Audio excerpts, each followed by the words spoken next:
সাবেক নির্বাচন কমিশনারকে এম নুরুল হুদাকে গ্রেপ্তার করা হয়েছে।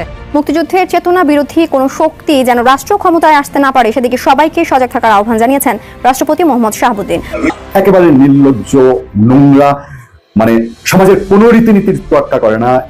যুক্তিতে বিনা তদন্তে পাইকারি হারে কাউকে গ্রেফতার করব না। বর্তমানে দেশে মব সৃষ্টি করে দেশের রাজনীতিকে অস্থিতিশীল করে তুলেছে। সম্প্রতি বীর মুক্তিযোদ্ধা এবং সাবেক নির্বাচন কমিশনার নুরুল হুদাকে জুতোর মালা দিয়ে নতুন নৈরাজ্য সৃষ্টি করেছে।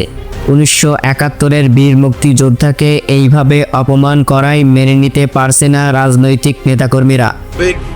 প্রধান নির্বাচন কমিশনারের সাথে যে ধরনের ব্যবহার হয়েছে এবং আদালতে তার প্রতি যে আচরণ করা হয়েছে এটা নিঃসন্দেহে দুঃখজনক। মুক্তিযোদ্ধাদের যারা অপমান করবে তাদেরকে এক বিন্দুও ছাড় দেওয়া হবে না, এরকমই বলছেন রাষ্ট্রপতি শাহাবুদ্দিন। কারণ যাদের সাহসিকতা যুদ্ধের মাধ্যমেই এদেশ স্বাধীন হয়েছে তাদের রীতিমতো অপমান করে যাচ্ছে কিছু দুষ্কৃতীরা।